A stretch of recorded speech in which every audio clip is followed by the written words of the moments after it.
পাকিস্তান বাংলাদেশ সহ মোট 14টা দেশকে নিয়ে একটা নতুন আন্তর্জাতিক নৌ প্রতিরক্ষা জোট বা multi national maritime defence alliance গড়ে তুলল সৌদি আরব।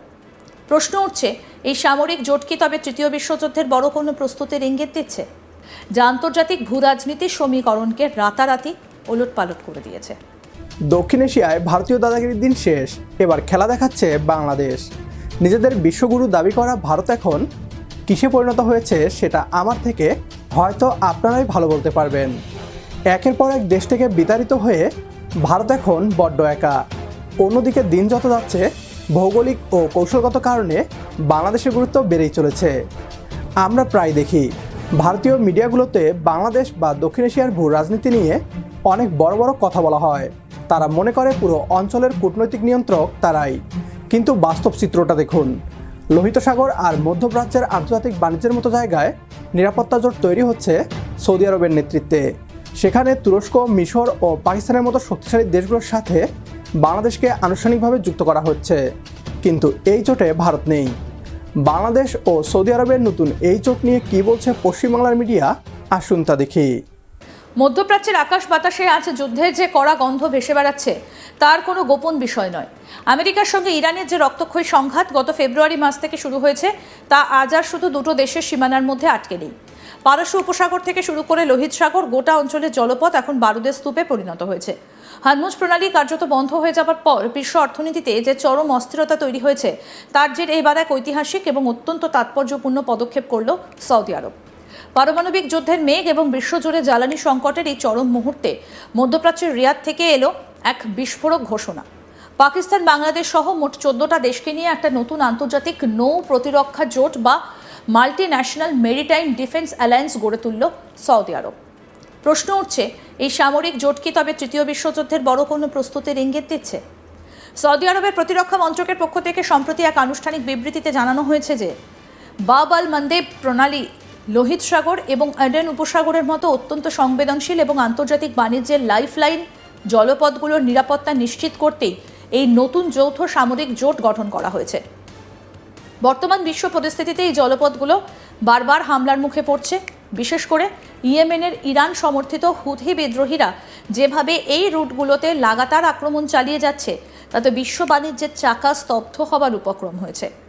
এই প্রেক্ষাপটে দাঁড়িয়ে সৌদি আরব সহ 14টা দেশ একসঙ্গে হাত মেলালো, যা আন্তর্জাতিক ভূরাজনীতির সমীকরণকে রাতারাতি ওলটপালট করে দিয়েছে। এই ঐতিহাসিক বৈঠকে অংশ নিয়েছিল বিশ্বের প্রায় 51টা আমন্ত্রিত দেশের প্রতিনিধিরা, যার মধ্যে থেকে 43টা দেশ এই উচ্চ পর্যায়ের বৈঠকে সরাসরি যোগ দেয়। ইউরোপীয় ইউনিয়নের একটা প্রতিনিধি দলও এই বৈঠকে উপস্থিত ছিল।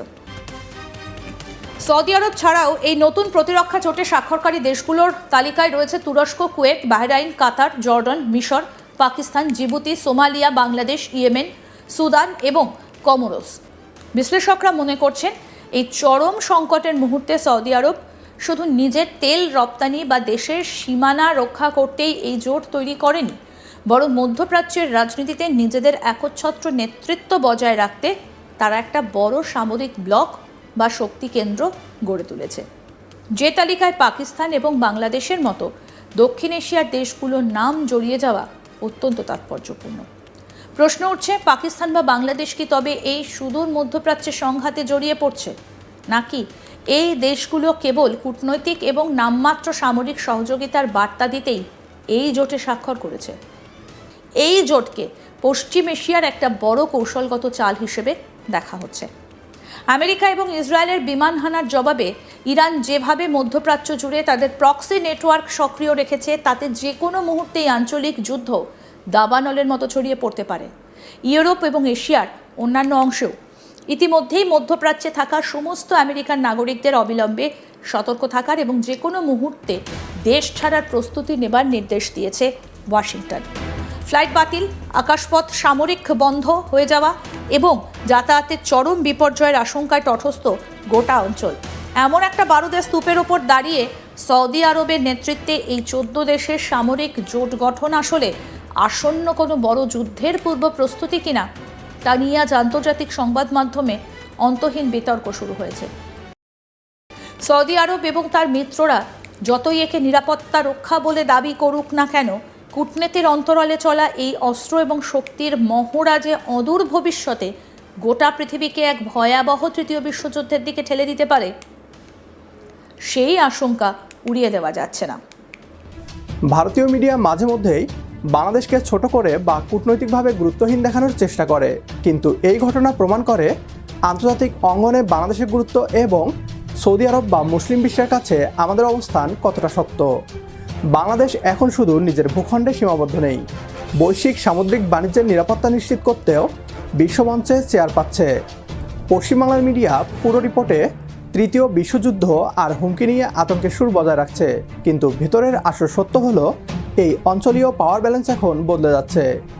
পশ্চিমবাংলার মিডিয়া এই বিষয়টাকে ঘুরিয়ে দেখানোর চেষ্টা করছে। আপনাদের কি মনে হয় বাংলাদেশের এই আন্তর্জাতিক ডিফেন্স অ্যালায়েন্সে যোগ দেওয়া উচিত কি না? কমেন্ট বক্সে জানিয়ে দিন আপনার গুরুত্বপূর্ণ মতামত। সেই সাথে ভিডিও ভালো লাগলে লাইক ও শেয়ার করতে একদমই ভুলবেন না। পরবর্তী ভিডিও দেখার আমন্ত্রণ জানিয়ে বিদায় নিচ্ছি আজ। ধন্যবাদ।